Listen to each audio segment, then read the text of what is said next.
Hello, Internet. My name is Vic, and there are some things that I would like to talk about in the trans community. Before I even get into any of this, I just want to say these are my opinions. Just because I have a different opinion than you doesn't mean that you're wrong. If you don't agree, that's fine. I'm not trying to attack anybody. I just want to share how I feel about it. I'm up for a discussion.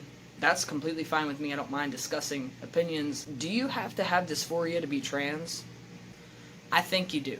As a trans man myself, I have dysphoria, and it's pretty bad. Now, there are different degrees of dysphoria. When it comes to me, with my dysphoria, I want hormones and I want top surgery for sure. And maybe being on T, my bottom growth will be enough for me to be okay. My hormones have alleviated some of my dysphoria so far, but I still have it.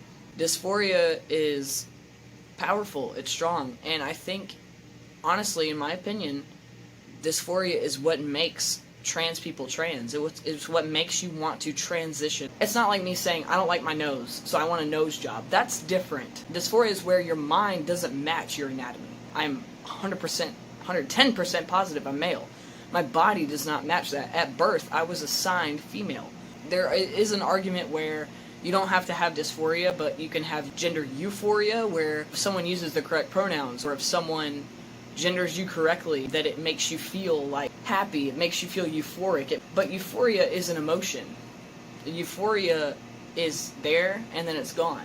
You can feel euphoric about a band if you go see them in concert.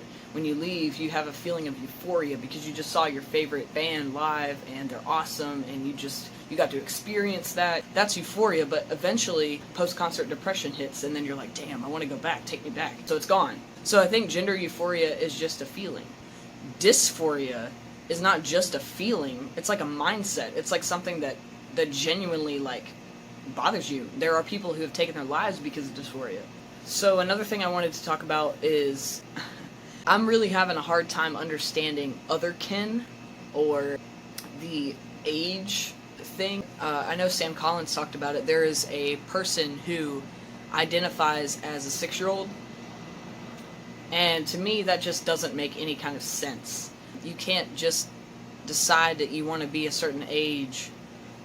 Same thing with otherkin, people who claim that they are, wolfkin or grasskin or galaxykin or, some kind of inanimate objectkin or another species. That's just, to me, that just doesn't make sense. We're humans, we're people, so we can't be a wolf, we can't be a cat, we can't be a dog, we can't be a snake, we can't be a lawn, we can't be a star, you know what I'm saying? I don't think that you can be something outside of the human realm. These things, it's where we cross fiction with truth, and that kind of bothers me because it gives the whole entire trans community a bad light.